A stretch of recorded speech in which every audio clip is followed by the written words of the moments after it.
And I guess for clarity purposes, my stepdad and my biological father were in the same area. And I had this dad, and they both turning around. I'm like, hold on, you know what I'm talking to.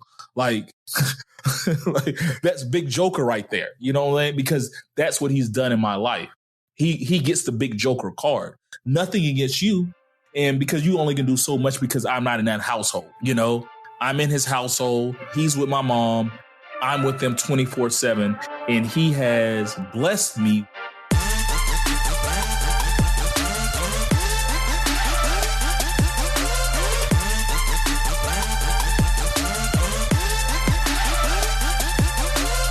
What up, what up, what up, what up? It's Three Brothers No Sense. I am Tavares Ferguson, a.k.a. Ferg, joined with my co-host, Buff and Razi. Fellas, tell them what's on your mind. Well, my first quick question is, what are you sipping, Ferg? Because I'm not as fancy as thou, I have a basic Hendrix and tonic with a splash of lime. You sound real bougie. You not fancy? No, because people know what the hell Hendrix is. When Byron says his shit, people don't have to Google. Listen, we're not talking. He has some limited. We're not talking about what I'm sipping right now. So thank you. Byron, what are you sipping? That's not what I wanted to talk about. Razi, what you sipping? Oh, I got water. Was that what you were talking about? I don't even know why you bothered to ask him. I don't even know why you're asking. But no, I was just going to talk about how I just finished this show on Hulu called Little Fires Everywhere with Reese Witherspoon and Kerry Washington. And I can't think of a show. I think I have said this before, but I can't remember what show it was. But I can't think of another show that has more unlikable characters than this show. Like, everybody's trash. Everybody is trash, dog. But you watched the whole series? I did. It was pretty. So it's pretty good, man. So it says so. The show's not bad. You just don't like the people, right? The show is, it's pretty well written. I heard it's based off of a book, and but it's good. It's just that everybody is just trash, man. Like, but it's good, man. So if you guys are looking for something to watch, check that out on Hulu. Is Kerry Washington still fine? See, here's the thing about Kerry Washington. Okay, ever since that movie came out with her on Netflix late last year, and then everybody came out with the memes with the mouth expression she kept making. I can't. That auto teeth. I can't unsee it, man. So she hadn't been fine to me since I Think I Love My Wife, or I think, was that the one with Chris Rock, or Why Did I Get Married? No, she was fine in Django Unchained. She was fine in Django Unchained. She was like limited in that, so I don't, but it was a full naked scene. Maybe you need to go back and watch Django Unchained. Fine, whatever. Yeah, Django. You need to go back and watch Django Unchained anyway, because it is like one of the funniest, best Western movies. Django Unchained, all Leonardo DiCaprio wanted to do was eat some white cake. That's it. Dog, nigga on a nag. You gonna let him sleep in the big house? Nigga on a nag might be one of the funniest lines I've ever heard in my life. A lie's been told at this table tonight. But yeah, that's what I got going on, man. Cool. All right, Razi, what's going on with you, man? Man, not a lot. I'm ready for the weekend. It's a long weekend with nowhere to go, but try to take the kids out, let them go on a hike, something, get them out of the house, because they are driving me crazy. And I'm so glad that I talked about school being over last week, and I'm kind of second guessing that, because now too much free time. It's too much free time. It's like, at least we had an hour or two of them actually needing to do something and entertaining themselves, and us working on expanding their mind. Now that 2 hours is gone. So after about 2:00, the kids are like, all right, we've done everything in the house to do. What do we do now? But didn't Sophie have a conference call like 2 days ago or something, or yesterday? Yeah, she had a conference call. They were talking about, so this week is the last official week of school, but you know how the last week of school is in real school. Y'all don't really do nothing. So it's the same thing on this. Like, they have a bunch of stuff on the app that they don't have to actually do. Like, the teacher isn't grading it and stuff. So Sophie like, I ain't doing that shit. So I was like, all right, whatever. So Sophie Shaman. Yeah, she ain't learning nothing from them. Well, speaking of the kids, I definitely want to bring this up. Before we started recording, you were telling Byron and myself about this, the way you have your kids communicate, because Skylar, my 5-year-old daughter, we were sitting in the room the other day and she was looking through her iPad and saw some pictures and was going through them. And I looked up and she was crying because she just really missed her friends. And now I'm just trying to find a way to have them communicate or have her be able to create her circle of friends and communicate during this time, because it's hard for adults who have access to social media, phones, cars, or to do whatever they want to do. But for kids, it has to be even tougher. So can you take a minute to tell our listeners about what we were discussing earlier? Yeah. So it's an app through Facebook called Facebook Messenger Kids. And so we started off just FaceTiming with people who had FaceTime and so the kids could see them and those types of things. But, with that, the kids have to be on your phone and everything, and you have to kind of control that. It's a little bit harder for them and more difficult for them to be able to call who they want to call. So we found Facebook Messenger Kids just randomly. And what it is you're able to take your Facebook profile, go over to the menu, and there's a tab for Facebook Messenger Kids. You tap that and you can create your kid a profile. And when you create your kid a profile, you can control who they friend. So like Sophie has all of her friends from school on there, and she has her cousins on there. And then you download the Facebook Messenger app to their device or whatever. So if they have a tablet or phone that they play with a lot, they can go in and just only talk to the people you approve. So that's the kind of cool part about it, is you get to limit who they talk to. And then on top of that, you can always go back and you can view like the text messages, the interactions, how often they're talking to people and everything from your app. Like, so you just go to your Facebook app and you can actually see it. So you don't have to give me your phone and let me see who you're talking to and let me see who you're texting. You can go through your phone and be able to review that. And you can invite other adults to make profiles for their kids, or if you want them to be able to talk to the actual adult, you can friend the actual adult, and that adult can get calls and everything through their regular Facebook Messenger, so they don't have to get Messenger Kids. So it's just a real cool app that lets them, it has games loaded in there, so they can just take turns playing like Crack the Egg, where each one of them take a turn cracking the egg, and then, whoever gets the special egg, a snake pops out, and so they lost or whatever. So my kids will sit there and play Crack the Egg with, a friend from school for the 30, 45 minutes.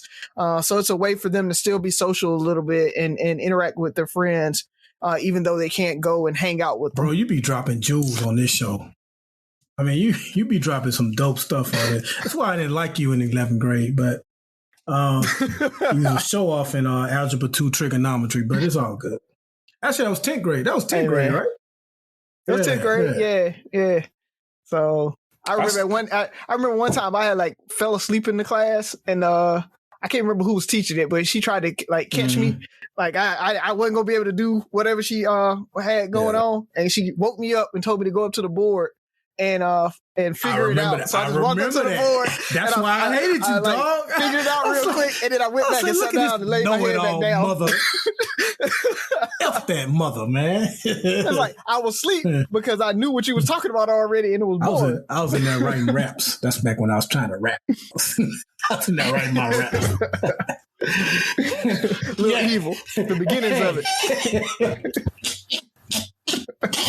Well, thank you for those jewels, man. If it sounded like I was quiet, it's because I was creating Skylar's account. So I would expect to get a acceptance from Ollie and Sophie within the hour. So if they don't, we got problems. Just letting them know.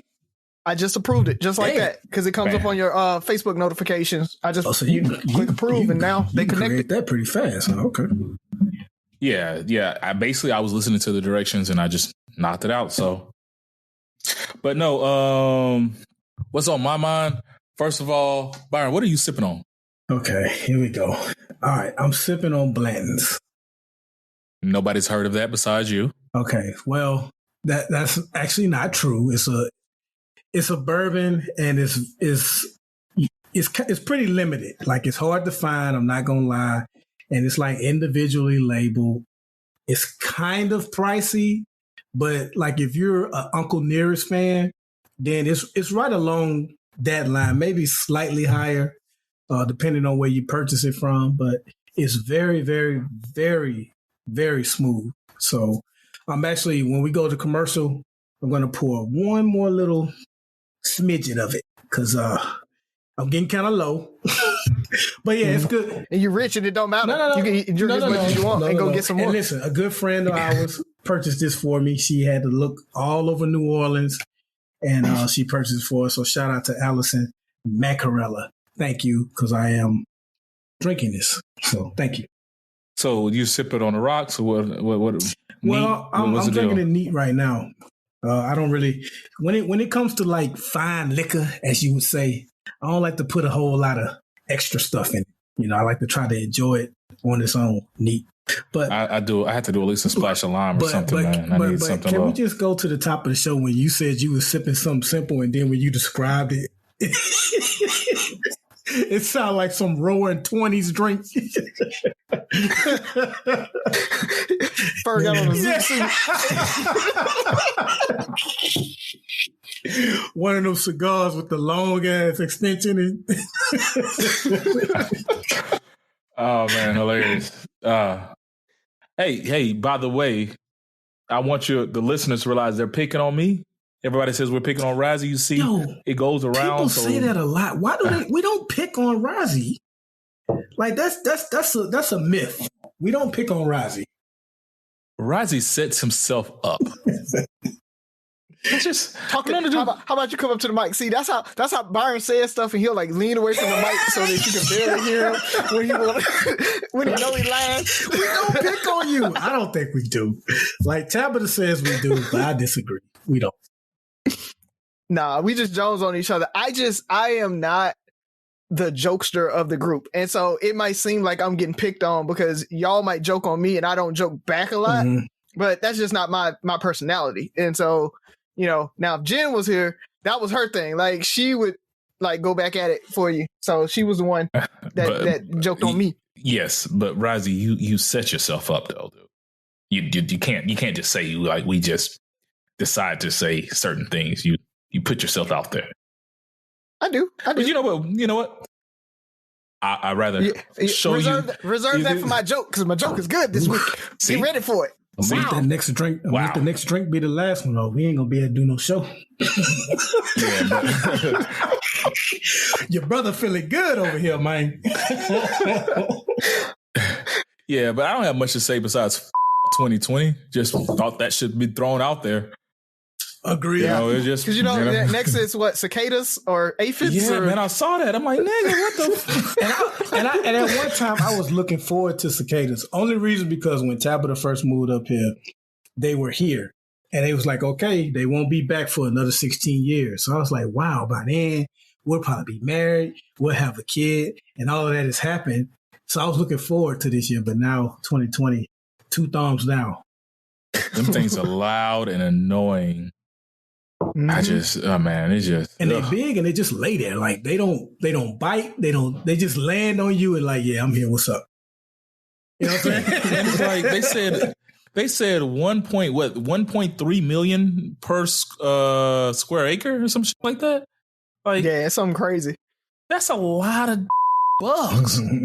That's ungodly, man. That, I'm pretty sure there's a missing book of the Bible where they talk about that. Because that ain't normal. They talk about locusts in the Bible. It ain't even in the missing part. But I'm just saying, cicadas coming every 17 years. It's just maybe they weren't specific enough. But that is. I'm not with it. But really don't have much to say besides. Did I say 2020 yet? You just go give Razi all the work to do with the bleeps. I mean, 2020 deserves it. And I mean, I think everybody, I don't know what it was this week, but I've seen more my 2020 plans versus what happened. My plans this year versus what 2020 had to bring. Yo, Those are hilarious. They just popped up out of the blue this week. And look, before we get to the commercial, remember how bad we thought 2016 was? Trump got elected. Was that the year that Muhammad Ali and Prince died? Was that the same year? Yeah. Like we thought that was bad. And then 2020 was like, nah, hold my beer, brother. It's and it's only May. Mm-hmm. It's only May. But with that being said, I don't want to harp on 2020 too much. So, fellas, you know what time it is. Let's go ahead and pay some bills. Be right back, fellas. Yeah, do what you do. Lowe's knows that free is just better. That's why MyLowe's Rewards is free to join. As a member, you earn points towards MyLowe's money on eligible purchases, get exclusive free gifts, and earn free shipping at Silver Key status, all on top of weekly member-only deals. Don't wait. Join MyLowe's Rewards for free today and start saving more. Lowe's, we help, you save. Loyalty program subject to terms and conditions. Details at lowes.com/terms. Subject to change. All right, we're back. Three brothers, no sense. We just paid some bills, so you know what time it is. It's time to roll out that red carpet. One mic stand with Razi. Take it away, Raz.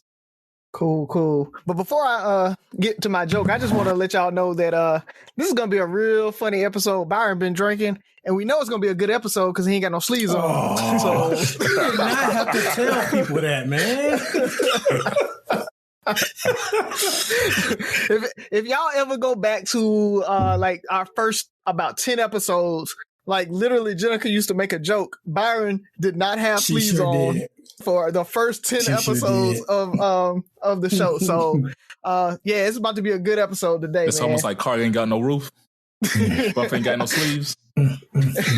But yeah, man, but my joke, man, I don't know if it's really a joke or whatever, but all I know is that I finally figured out if God was a man or a woman, man. God is a woman, because when he made a kangaroo, one of the angels was like, man, that's a cute animal. He's like, yeah, thanks. It has pockets. The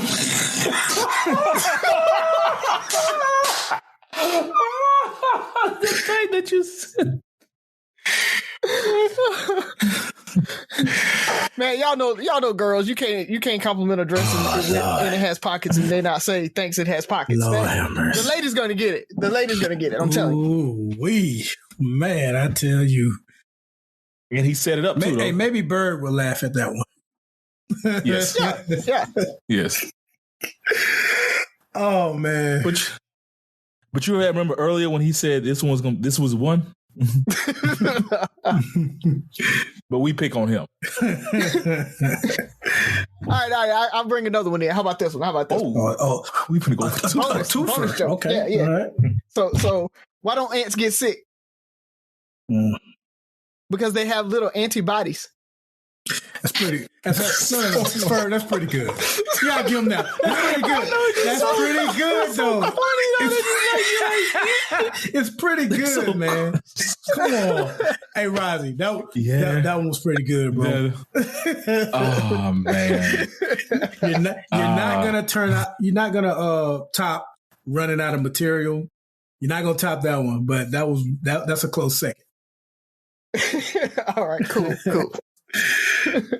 All right, Mr. Sapphire, with tonic and lime and whatever with your tuxedo on, sipper. What you got for us? It's actually Hendrix. Okay, my bad. Remember, I deferred my question to Razi this week, so I'm gonna let him start off. Oh, okay, all right. Well, I've been seeing a bunch of memes about what's future Sierra's new husband. What's his name? Russell Wilson. I saw that earlier today, and so his stepson like had a birthday, and he posted something, and he was like, I saw this. Happy birthday, you deserve the best. Daddy loves you as a step parent, and Future's actual like Twitter post or whatever was just like "Happy birthday, little Future," like forever my twin, love you, twin, or something like that. What's up, little nigga? Yeah. Basically, yeah. And so everybody, all the deadbeat dads out there, just been coming to Future's defense, and I just want to get y'all take on: do y'all think Russell is kind of out of line to be like, call me daddy when Future is involved in little Future's life a little bit, I guess. I don't know. But he's not his dad. So as a bonus parent, we talked a little bit about that. Like, where's the line where you actually say call me dad versus call me, my name or whatever? Well, you want to hit on this, Buffy? I was just going to say, so I speak from a slight place of ignorance because I don't know all of the details. But from what I know, I was always under the impression that Sierra had to kind of like fight him over child support and things of that nature. And at one point, Russell Wilson said, "Don't even worry about it. I got it. You don't need his money. I got it. I don't want to see you getting upset, arguing with him over child support. So don't even worry about it." The fact that he's taking this child in and treating him as his own, as though he were a biological child of his, I think he has every right. I mean, Lil Future is under his roof. He's eating his food. He's benefiting from the lights that he paid for, the water, and all of that stuff. So, yes, it's okay for him to refer to himself as Future's dad. I mean, I do think, I don't know how old Lil Future is now, but it's important that he knows who his biological dad is. And if Future is in his life, then there won't be any confusion. He'll know who his real dad is. But I have seen stepkids call both, depending on the involvement, their biological father, dad, as well as their stepdad, dad. And there's like no real confusion. So I think it's okay, unless I'm missing something that I don't know about. I think it's okay. I'm glad you kept it short because I got a lot to say about that shit. Let's go. Razi, as long as you've known me, when I talk about my dad, who am I talking about? Kenny. Yep. Yeah, yep. That is my stepdad for people that don't know me. That is my dad. That is my father. That is the man that's been in my life since as long as I can remember. To give people context, that's what we did the live show from. Exactly. No questions asked. He would have been offended if we wouldn't have came there because that's my dad. Was there any point in my life where I would have been punished for not calling him my dad or calling, no, I don't think that's the issue. If anything, if this young man, Lil Future, has the ability to have two positive male role models in his life, when some people have none, and we're making that an issue, once again, we're looking at the wrong thing, man. Like, he has two successful male figures. Now, they have two different industries, two different lifestyles, but, I have nothing against Future. You know what I'm saying? Like, I don't know his involvement as a father. I don't even know his thing with Sierra and stuff like that. That's irrelevant.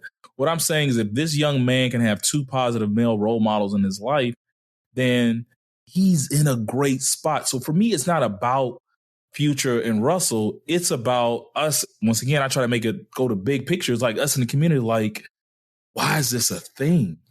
Like, this boy has two dads. When a lot of us are talking about absentee fathers, people growing up with no father figures, this dude has two father figures. Like, for me, I remember being in situations where, and I guess for clarity purposes, my stepdad and my biological father were in the same area, and I had this dad, and they both turning around. I'm like, hold on, you know what I'm talking to. Like, like, that's Big Joker right there. You know what I mean? Because that's what he's done in my life. He gets the Big Joker card. Nothing against you, and because you only can do so much because I'm not in that household. I'm in his household. He's with my mom. I'm with them 24/7, and he has blessed me with bringing me in under his wing and treating me as one of his own. For people that knew us when we grew up, they would never have thought that was my step. I would forget that's my stepdad. I had to sit down and like, oh yeah, that's not my step. That's not my biological father. we're harping on the wrong thing. Does Lil Future have a problem with it? Is Lil Future struggling? Is he upset about it? I don't think so, man. Like, we got to get past that. I mean, I think they're in a great situation in both. Maybe, if there is an issue with Future, maybe Russell will make him step up. I remember, and I talk to my dad all the time, and I remember him saying, when I asked your mom to move to Dallas with me, it was just the three of us. He's like, I promised her I would always take care of you.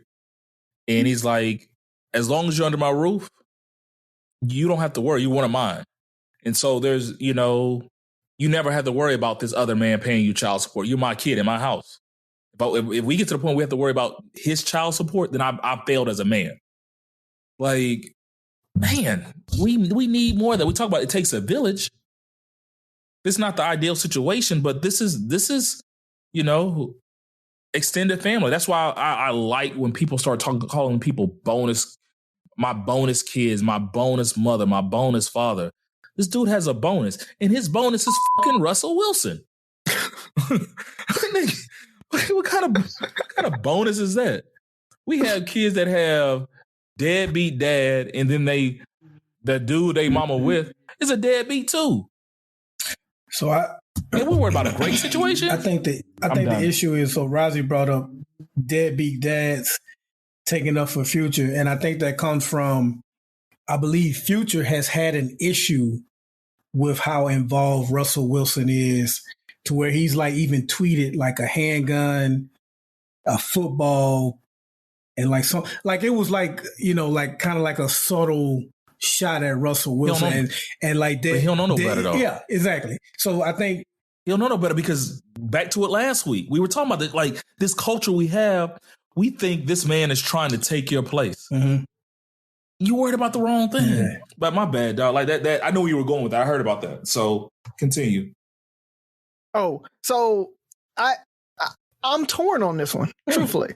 So, and mainly because I was the future of the situation, right? You're talking about your little future in the situation, but I know when I couldn't be there for Haley, I'm up here in Birmingham and I'm doing everything I can. Now, Allison never had to worry about whether I was paying child support. She never had to have that fight, but there were still other things and other issues like we had to deal with. And my idea was, I want to be involved enough. I want to make sure Haley feels like I'm dad enough that she never has to feel like she needs to call another man dad. So for me, it's very difficult to put myself in the situation or think about another guy calling, or Haley calling another guy dad. I mean, when we really think about, like you were just talking about Ferg, or we were talking about a little earlier in another episode, I had the like core family, right? Like I had a mom and a dad and they were in the house. And so I grew up with my father.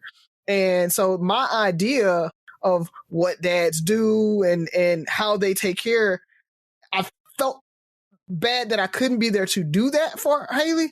But at the same time, it's like I did everything that I could so that she would feel like I was dad. And so she could call me. She could always, depend on me if she needed something and things like that. And so I did what I could so that she wouldn't have to. And I think that's where the guys that are supporting Future are looking at, if he did do, because he is paying child support now. He had to get shamed into it, whatever, but ultimately he is now.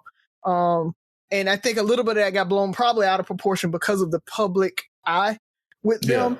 Because those arguments happen in divorces and when you're talking through that, you have to have those conversations. And I think what happened is those conversations became really public for them. So you end up with this really divisiveness that may not have existed if they hadn't have been celebrities.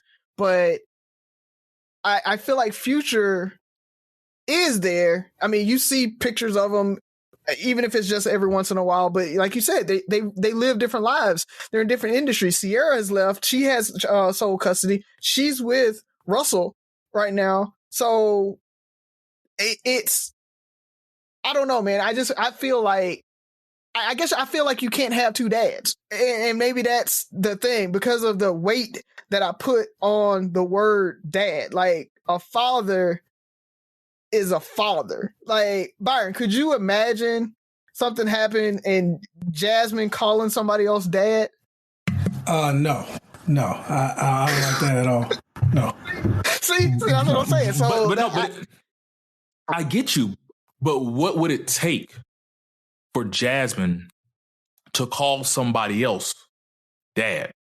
Razi, what would it take for Haley to call somebody else dad? Like, it has to be a lack or a gap, or this dude has gone above and beyond.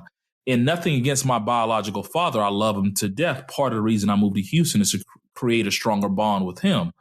But Kenny Carter, that's my dad.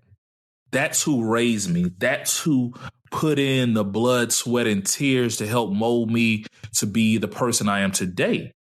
Like, I still talk to him more than I talk to my biological father. Is there anything against my biological father? No. But Kenny stepped up and filled those shoes. To me, it's almost like, and I know you might debate me on this, it's almost like having an adopted parent. If this adopted parent takes this role and they do everything and go above and beyond, you worried about a title. I get it, but that's who that person identifies with. If for whatever reason, so they're trans dad. Call it what you will. Call it what you will. But sorry, that was just too easy. Like, that was a trans dad joke. Yeah, exactly.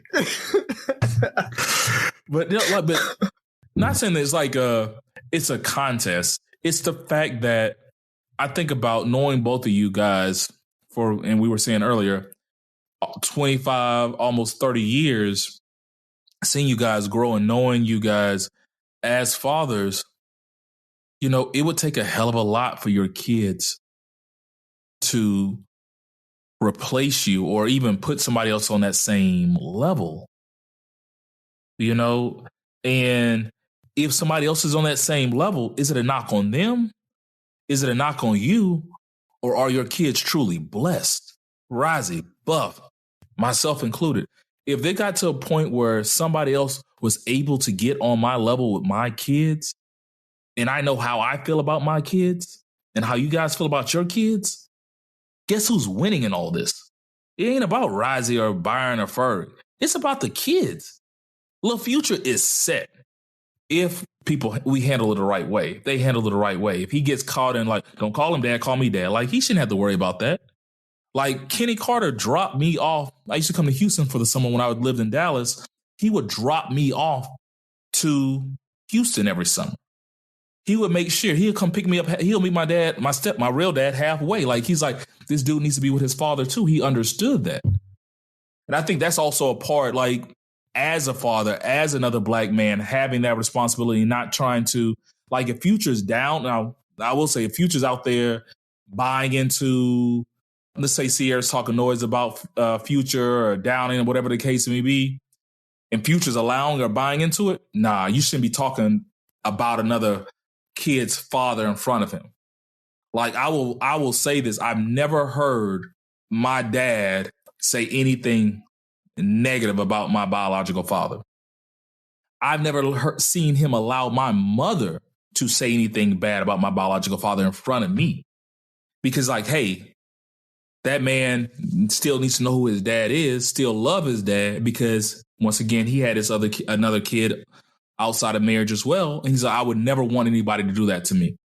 I would never want another man downing me on my kid. So, you know, I understand it would be tough. It would break my heart. One of my biggest fears in the world, and this comes from my line brother Lenny. He said this a few years ago. One of his greatest fears is for another man, well, for any of his kids to call another man dad, or this dude was like a father figure to me if he's still living. You know, it's tough. So, my bad. I got on the soapbox. I'll probably talk to my counselor about that this week. No, man, that's exactly what I wanted to hear. Because I have a lot of friends and family even that, are the bonus parents. And a lot of those kids call, my sister's mom same way. So, and I get it. I understand why, because just like you said, they had to step up and they became that parent figure. Even if the other parent was in the picture, they still filled that role because they were in the house, and the kids were with them a good bit. So I get it, man. I just, for me, it's still deep down and entrenched in me that I don't think I'd be comfortable with it. But again, how I always talk about how I feel and how I react are two different things. And I agree with you when you talk about I'm not going to let the kids see that. If they're cool with calling them dad, if that's what they feel, and I'm probably going to be like, okay, that's what it is. It is what it is, but it's still going to hurt a little bit inside. All right. So is it on me? Yeah, my bad. First taking the last one now. Okay. Yeah. So, we're going to keep the focus on you, Razio. So in last week's episode, you, in your answer to, I forgot which question it was, you mentioned how you like for your kids to challenge authority. And I got some feedback on that. Like my cousin and a couple of the listeners was like, that's a pretty good concept. And for those that didn't quite catch it or missed it or misinterpreted it, I kind of wanted you, this isn't like really so much a question as it is just to give you the platform to kind of explain, like go into depth more about having your kids challenge authority, because that goes against everything most of us was raised to do. Like you didn't question your parents. Your parents told you to do something, you did it. Your parents told you something, you believed it. You didn't say, well, why can't it be this way or that way? So I just kind of wanted you to get into the explanation of that concept of parenting and what is the line of respect? Because I'm sure you don't allow your kids to disrespect you when they challenge your authority. So what is that line? And just explain further on challenging authority. Yeah. So I'll start with the reason why Black people were taught you don't question authority or you don't disrespect and everything like that, because it was life or death if we did it. If children went out into the world and questioned authority, which was the white authority at the time, especially back in the day, they could get killed. And there would be no repercussions behind that. So that's where really a lot of that respect authority, and you say yes, ma'am, and no, ma'am, and you don't look them in the eye, you don't look authority figures in the eye, and all of that came truthfully from slavery. It was, and even after that, Jim Crow. It was a way for us to survive, and so we were teaching our kids what Massa had taught us, and it was our way of been passing that down for years. The old trope of white kids are bad, and you always hear about them always talking back and everything like that. It literally is because their parents are okay with them questioning authority because they feel like they are privileged enough to do it. So they have that privilege to be able to do it. And so now that the parents are able to do it, they let their kids do that. And so that's what I'm trying to teach my child is that you question everything. I don't care if they are in a position of authority and you have a question about why they're doing that. You question it, because if you don't, they're going to accept things that may not be to their benefit. So my kid, when they go into corporate America and they start seeing one of their coworkers get positions that they don't get, when they start seeing, somebody get the raise that really didn't deserve it, when they start working harder, because that whole idea of I work 3 times harder and I'll get just as far, that's bull. It is bull. I've seen so many people that overproduce, outperform, and still never get promoted. And I think I've told the story of I would never have gotten a branch at my company, and my company is a great company. And so I don't think it was like this cultural thing that I got passed over, but I never got looked at. And I think it was just kind of a unrealized bias by my manager that I got looked over. I was outperforming, outproducing, killing everybody on numbers, but I wasn't getting a branch. I had to speak up and say, I went to HR and I was like, y'all need to explain to me why these two guys that I'm killing on numbers got branches before me. And literally the week after, I got a call and got offered a branch because they knew it was wrong. They knew that there was no reason they could give me. And so that's why I teach my kids to do it. And like you talk about with making sure that they are respectful with it, the same way I can call a branch, or I can call HR, or I can talk to my manager and question them in a sensible manner and present facts. That's what I teach my kids. So no, if they get to where they're just pitching a fit or they're whining, I stop it. I nix it right then. I'm like, no, hey, you need to calm yourself down. What do you want? Or if I tell them no because, like, say they want to go outside and it's raining and they start trying to question my authority, that's when I'm like, stop. It's raining. You're not going out there. So but sometimes, I have to give them my reason why. A lot of times as parents, what we want to do is just say no, and you respect it because I said so. And because I said so. And I hated that. I hated that as a kid. When my parents did it, I'm like, because we're molding our children to understand. They're not going to actually be able to parent and make good decisions and everything if they don't understand reasons why. Because for a kid, going out in the rain is no big deal. I get to go out. I get to get wet. It's like going to a water park for free. So why can't I go out there in the rain? And so it might be, no, you're not going out there because you might catch cold. No, you're not going out there because I don't want to have wet shoes coming through my house and I have to clean up behind you. I don't want your clothes to get wet. I remember growing up, I did that with my parents, and literally my mom was like, well, go put some swim trunks on and go on out there then. And she literally let us go out and play in the rain. Because she's like, I don't care. You put your swim trunks on, And so it's one of those things that you have to explain to your kids. And if you're so tired, you're so busy that you can't take a breath and be questioned on why you made that decision, then you need to slow down a little bit and start kind of explaining to your kids why you're making these decisions so they can make good decisions going forward. I really do think because I said so was what they would say when the answer truly was, I don't really have a good explanation for it. It is, because that's when I use it. That's what my mama made me do. Like dealing with this right now. That's what my mama made me do, and her mama made her do, and you see how we turned out. Yeah. But yeah, if it's lightning outside, you're gonna sit down and turn the TV off because that's no scientific basis behind that. But we were in science class today and they were talking about that. It has nothing to do with nothing. Like, I get it. You know what? It's funny because when you were giving your answer, and first of all, Z and I had this conversation earlier this week based off of your answer. It's like making us take a look at the way we parent. I think we do pretty good as parents, but always learning, and just I like to challenge what I've done and what I'm doing and what I think and put it in my life as well. So, we started, first of all, back to what you were just saying, Buff, like it was like, because I say so, it was like, I think the hardest adjustment is for us as parents to accept that, hey, let's be a little more open to letting our kids at least explore. I think because when you use a challenge, you think they're trying. You be like, explore their thought process. Like, Sky is very intelligent. She likes to ask questions. She likes to understand why she can or what's behind certain doors.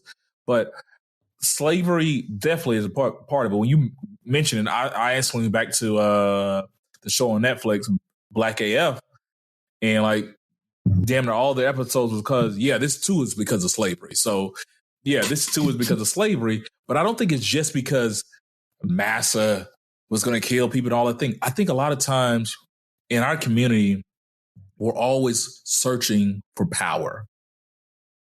And the one person I know I can have power over or control over is my kids. That's the last person that should be questioning me. And I've seen, stories and articles on like how we almost talk to our kids like it's a privilege for them to be alive. Like, I sacrifice to put food on your table and stuff like that. Well, no, because you and dad got together and decided to either not have a kid or have unprotected sex or whatever, but you brought me here, and now you're kind of obligated to feed when me. When that kid be like, I didn't ask to be here. And, oh, boy, that just... It's like, yeah, but, like, I'm making all these sacrifices, and it's like, they're people, they're exploring. It's like, we have this, I'm just happy to be here mentality where we were brought up in that don't challenge authority world because of the master slave mentality. And then I think you couple that with the fact that we want power. Like, I can't be in control of anything else in my world, but I can be in control of my house and I can be in control of my kids. And the last person that can't ever question me is my kids. And I think you're right. I mean, I think about how many times I was scared when I was younger to ask questions. One of my biggest fears today is I don't like to inconvenience people. I don't like to kick up dust. I don't like to cause drama. Like, I try to live a very drama-free life. And I remember growing up in the suburbs of Dallas, watching these white kids question everything, question parents, question. Now, I think you can lean too far to one side where they're very disrespectful. And I think media and, as Black people in our culture, we think like, we don't see it as the challenging of culture. We just see it as them being disrespectful. We take it to the far extreme. They're cussing out mom. You've seen all the comedians with their, mom. Like, it's like, we've seen that, but it doesn't have to be all that. It's just like, Sky asks a question. It's like, why are you asking this? We already told you the answer. It's like, well, she has a valid point. Like, it's a good question. And you'll be amazed how, like, just my daughter's 5, letting her ask questions and continuing to go down that dialogue. For one, I fail to realize how smart my daughter is sometimes. Like, the vocabulary she uses, the things she thinks and she considers. And I'm like, how do you know that word and you use it in a sentence properly? Like, and it wasn't like you tried to make yourself sound smart. You just said it, and it's like, oh, why does this 5-year talking about this? Like, our kids are smart. Teach them how to talk. Teach them how to articulate. Teach them how to explore their minds and express themselves, and still be respectful. Like, a kid saying they want to go outside and it's raining and they ask you why is not disrespectful. It's inquisitive. So I commend you on that. I'm glad you asked that, because I literally, like I said, probably had that conversation with Z yesterday or the day before. And so we're trying to make ourselves more open to it than we have been in the past, because it's not the kids, it's us. We got to get past that. My kids don't need to be questioning me. And I'll tell you one thing that I've used in the past, because sometimes you don't have time to explain, right? Yeah. Sometimes you're busy. You're like, I'm working from home now and I'm on a conference call. Sophie comes in and asks something and I say, no, I don't have time to go back and forth with the 30 whys and everything. So instead of saying, cause I said so, I say, I don't have time to discuss that right now. We can talk about it after I get off the call. Yeah. We can talk about it later. And so that again teaches them how to control themselves, defer, wait, remember what they wanted to talk about. Because truthfully, if they can't remember what they wanted 20 minutes from now, it wasn't that important anyway. But it was crazy because when you say that, we had to actually sit down, Z and I, and figure out how that dialogue went, because we didn't know.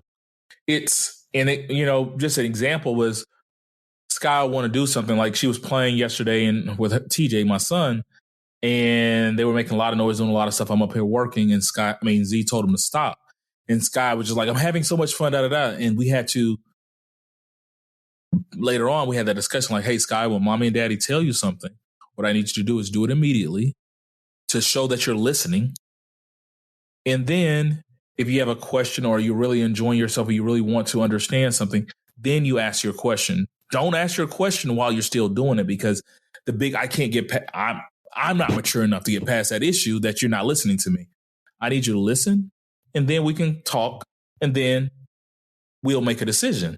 And she's like, okay, Dad. Like that was, we had to literally, Z and I, think about what we were doing and how we were going about it, because it makes you think about how you're parenting. It's a change of thought.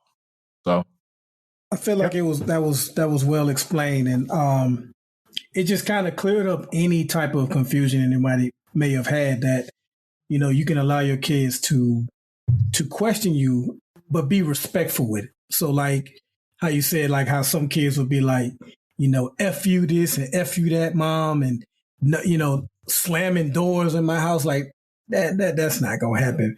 Yeah, but, no. Yeah. But So Sophie tried that. I told her, I'm like, I'll take it off. You won't have a door. So no doors in the house. Like Jasmine loves to debate, and she's quick to say, but Daddy, and as long as she's in a respect, and sometimes she's made some good points that I'll be like, you know what?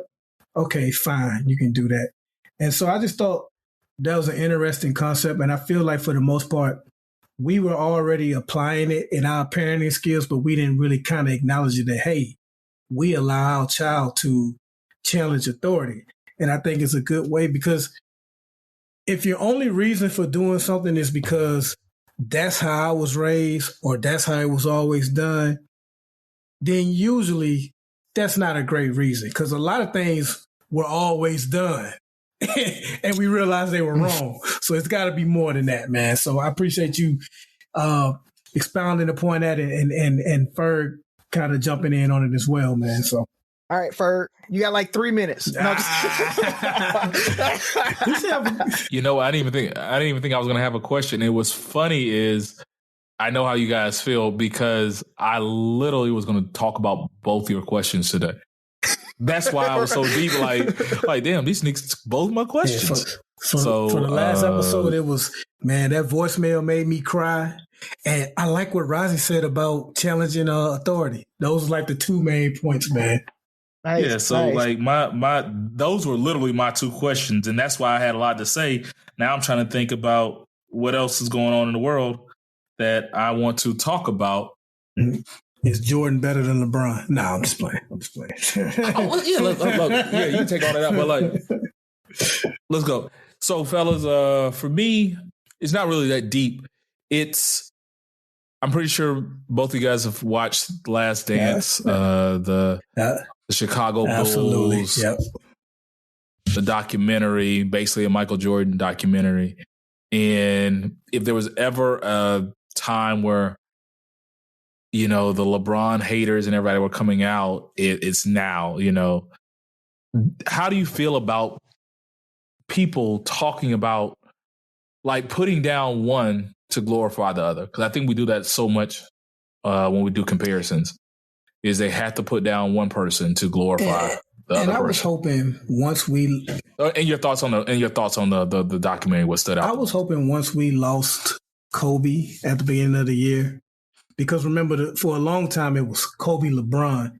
I was hoping once we lost him that we would stop all of that and just learn to appreciate Magic in the 80s and Bird, appreciate Michael in the 90s, appreciate LeBron right now and Kobe when he played. But instead, we spend so much time, like you say, for putting down one just to prop up the other, that it you know, I'm exhausted from the whole LeBron, Michael Jordan debate. So I'm not going to add too much on that. I'll just speak on the documentary. It's not really a documentary because Michael Jordan had the final say on what got put in and put out. And Horace Grant is very upset with the so-called documentary. And he had some choice words for Michael Jordan. I also didn't. Snitch. Yeah. And I. What are your thoughts on the snitch? Well, here's the thing. It wasn't just Horace Grant that, you know, for those of you who didn't watch the documentary, there's a book that came out called The Jordan Rules, and it painted Jordan in an unflattering way.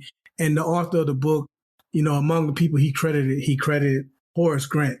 But that author also, like, traveled with the Bulls. He followed the Bulls. He, like, reported on them.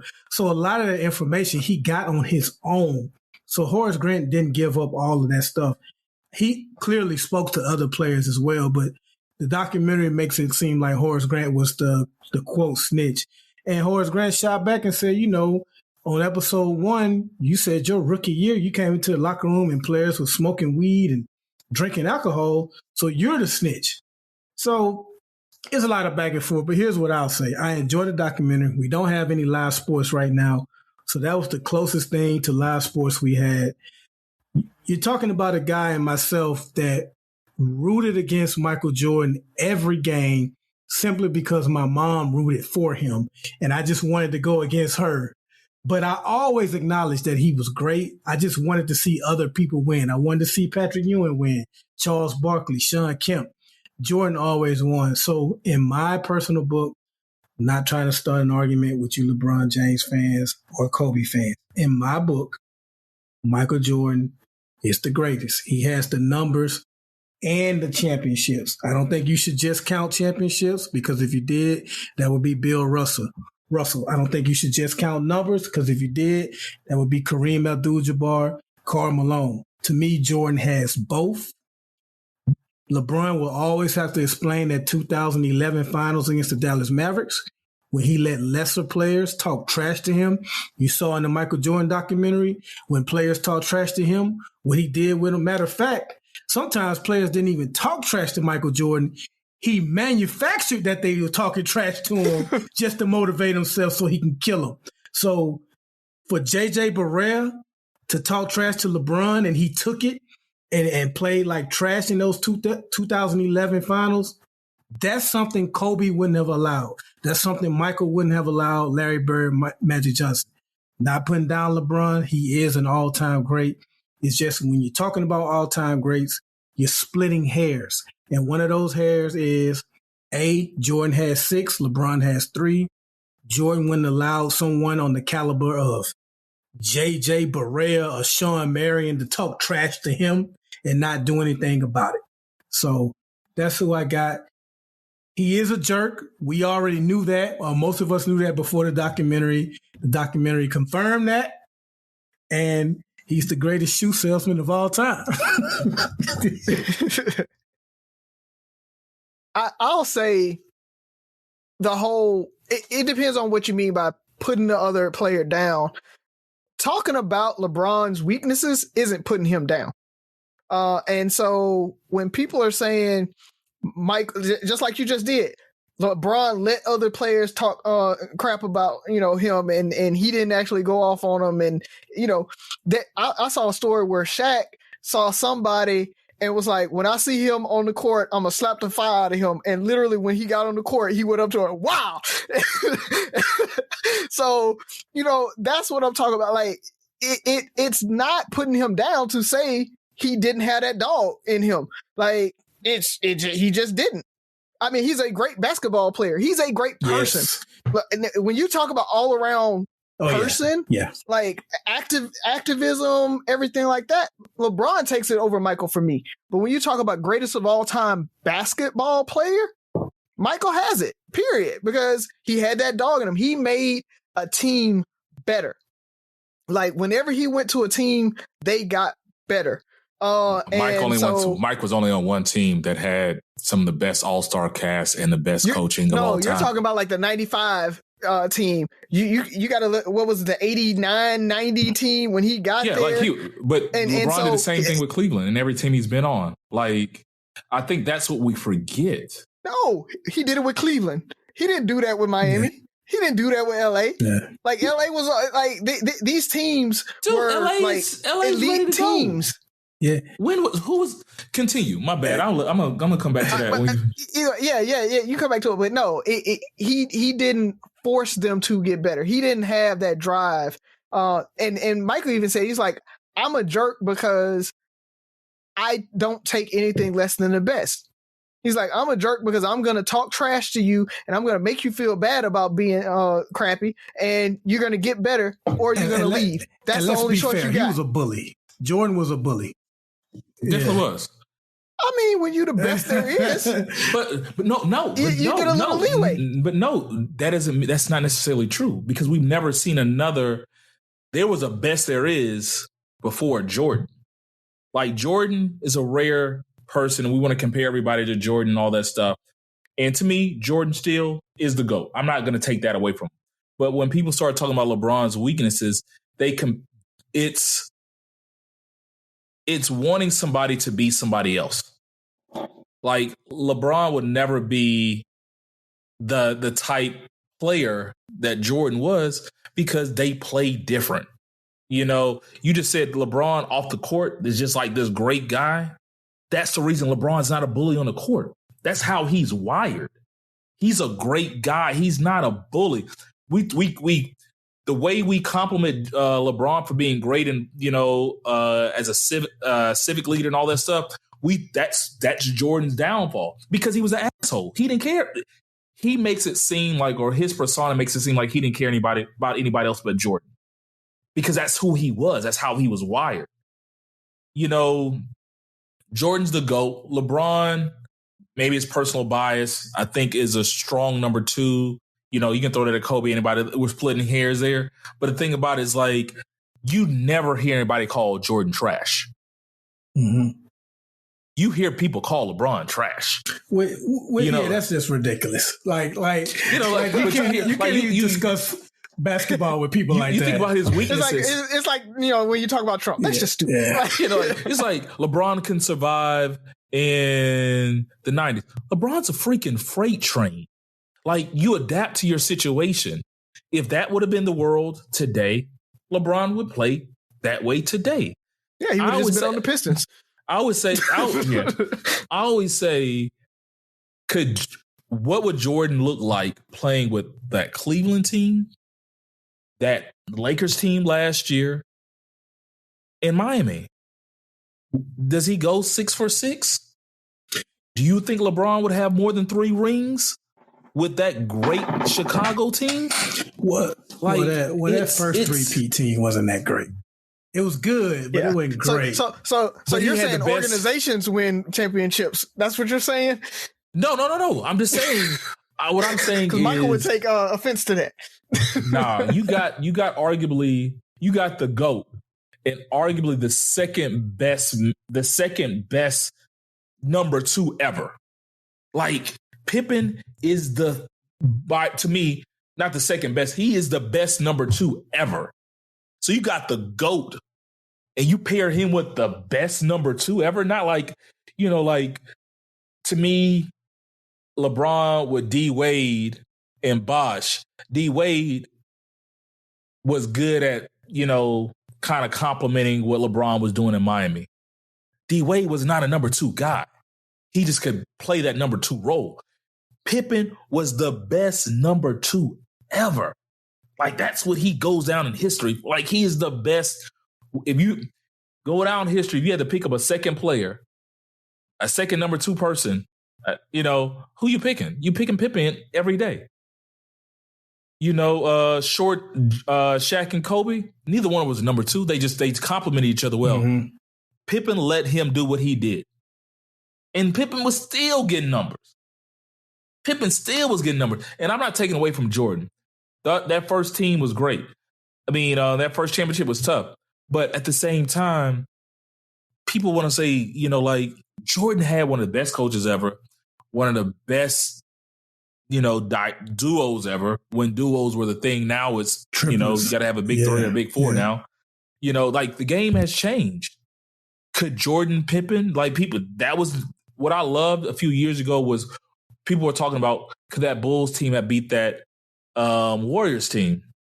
Just because they had a great duo and a strong number 3, but that Warriors team had a good 3-4 deep. That started 5 for the Warriors a few years ago was crazy. Like, the game has changed. But the documentary was solid. I enjoyed it every Sunday. My wife knew I was about to watch it every Sunday night. I'm going to miss it. I need somebody else to come up with a documentary.